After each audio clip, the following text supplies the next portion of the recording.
السلام علیکم، جیو لاوا T V میں خوش آمدید۔ میں ہوں سلیم طاہر۔ ایک نظر ڈالتے ہیں آج کی نیوز پر۔ جنوبی پنجاب میں چولستان کے ریگستانی خطے میں قائم قدیمی اور سب سے بڑی درسگاہ اسلامیہ یونیورسٹی بہاولپور نہ صرف اس خطے میں ہزاروں طلباء و طالبات کی علم کی پیاس بجھاتی ہے، بلکہ ملک بھر اور آزاد کشمیر سے بھی تعلق رکھنے والے کثیر تعداد میں معیاری تعلیم فراہم کرنے میں کلیدی کردار ادا کرتی ہے۔ مزید تفصیلات گل احمد فاروقی کی اس رپورٹ میں۔ جنوبی پنجاب کی سب سے بڑی اور قدیمی درسگاہ اسلامیہ یونیورسٹی بہاولپور چولستان کے اس ریگستانی خطے میں ہزاروں طلباء و طالبات کو معیاری تعلیم فراہم کرنے میں کلیدی کردار ادا کر رہی ہے۔ بہاولپور جو ماضی میں ایک آزاد ریاست کی حیثیت رکھتی تھی، جن پر عباسی خاندان کے نواب حکمرانی کرتے تھے، بہاولپور کے نواب صاحب دینی علوم سے نہایت لگاؤ رکھتے تھے۔ انہوں نے 1925 میں یہاں ایک علمی درسگاہ کا بنیاد رکھا، جہاں عربی اور فارسی زبان میں دینی علوم پڑھائے جاتے تھے۔ 5 اکتوبر 1950 کو بریگیڈیئر صاحبزادہ محمد عباس خان نے جامعہ عباسیہ بہاولپور کا سنگ بنیاد رکھا۔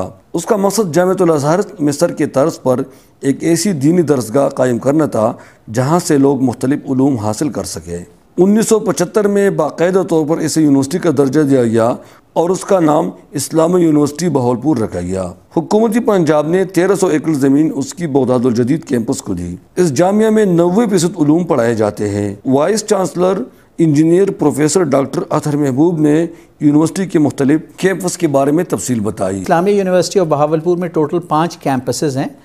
ہمارے 3 کیمپسز بہاولپور میں ہیں اور 2 کیمپسز ایسے ہیں، ایک بہاول نگر میں اور ایک رحیم یار خان میں۔ اس یونیورسٹی کی بغداد الجدید کیمپس میں مختلف شعبہ جات ہیں، جن میں زرعی تحقیقات، فارم، سولر انرجی وغیرہ بھی شامل ہے۔ اس جامعہ کے احاطے میں جنگلی حیات کے لیے بھی شیخ زید کے نام سے قیام گاہ بنایا گیا ہے، جہاں یہ جنگلی حیات نہایت آزادی سے گھوم پھر رہے ہیں۔ اس یونیورسٹی میں بیک وقت 6000 طلباء کی قیام کے لیے ہاسٹل کی سہولت موجود ہے۔ وائس چانسلر کے مطابق ملک کے مختلف حصوں سے یہاں طلباء طالبات حصول علم کے لیے آتے ہیں۔ بہاولپور کا خطہ کپاس کے لیے مشہور ہے۔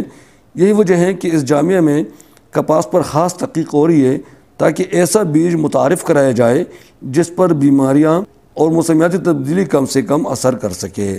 اس یونیورسٹی میں چولستان کے ریگستانی خطے میں مختلف اداروں سے مل کر جنگلی حیات پر بھی کام جاری ہے۔ جامعہ بہاولپور میں اس خطے کی ثقافت کو محفوظ رکھنے پر بھی کام ہو رہے ہیں، خاص کر خاکلہ تہذیب جو سینکڑوں سال پرانی ہے، اسے نوجوان نسل کو منتقل کرنے پر تحقیق جاری ہے۔ طب کے میدان میں بھی اس جامعہ کی گراں قدر خدمات ہے اور اب نرسنگ کالج کھولنے کا بھی پروگرام ہے۔ وائس چانسلر کے مطابق یہ واحد یونیورسٹی ہے جہاں فیسیں نہایت کم ہیں۔ یعنی ہمارے زیادہ تر پروگرامز جو ہیں وہ 20,000 روپیز پر سیمسٹر کی رینج میں اس وقت بھی آفر ہو رہے ہیں۔ اس جامعہ نے پچھلے سال 11,000 طلباء کو 400 ملین کا اسکالرشپ دیا۔ اسی طرح برطانیہ کے اسکاٹش اسکالرشپ میں یہاں کے 71 طالبات کو بھی اسکالرشپ دلوایا گیا۔ اس جامعہ میں 1000 سے زیادہ مختلف فیکلٹیز اور ان کے ممبر ہیں۔ اس کے علاوہ 1200 وزٹنگ فیکلٹی ممبرز بھی خدمات سر انجام دے رہے ہیں اور آئندہ 500 مزید فیکلٹی ممبر رکھا جا رہے ہیں۔ وائس چانسلر کی خواہش ہے کہ اسے دنیا کے ٹاپ 100 جامعات کی سطح پر لایا جائے۔ اس یونیورسٹی کی خاص بات یہ ہے کہ یہاں اوپن میرٹ پر داخلے لینے کے لیے پنجاب کی ڈومیسائل کی ضرورت نہیں پڑتی۔ اور چترال کے لوگوں کو میرا پیغام یہ ہے کہ اسلامیہ یونیورسٹی آف بہاولپور آپ کو فلی ویلکم کرتی ہے۔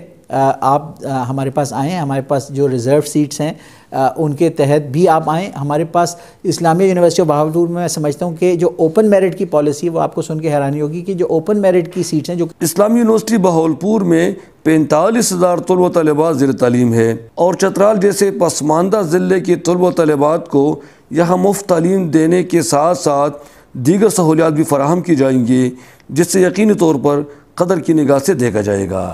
غلام احمد فاروقی، جیو لاوا نیوز، بہاولپور۔